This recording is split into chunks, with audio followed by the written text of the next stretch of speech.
Love in the sand.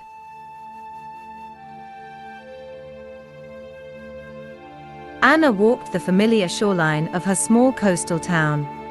The waves whispered their secrets to the sand, and the wind tugged at her scarf as if urging her to listen. It had been a long year, marked by loneliness after moving back to take care of her father's home. With her thoughts adrift, she noticed something glinting in the sunlight ahead. A bottle, a weathered glass bottle, lay half buried in the sand, as though beckoning her to uncover its story. Curiosity sparked in Anna as she picked it up. The bottle felt heavy, its stopper securely in place. Inside, she saw a tightly rolled piece of paper.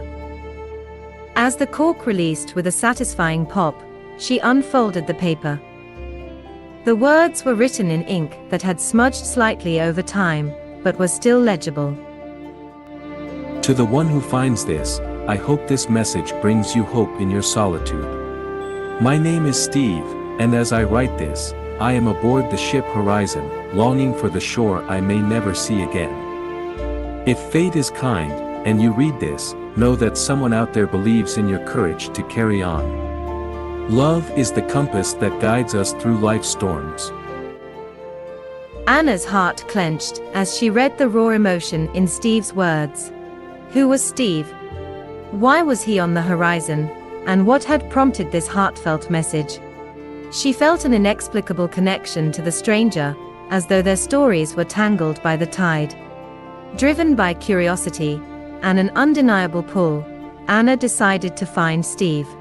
She researched the horizon and discovered it had been a cargo ship lost decades ago in a storm. Her search led her to the local historical society, where she pored over old records and articles. She found a faded photograph of Steve and his crew, dated 1985, and learned that Steve had been a deckhand who wrote messages in bottles to pass the lonely nights at sea. Through her journey, Anna met people who had known Steve or his crew. They described him as a dreamer with a kind heart.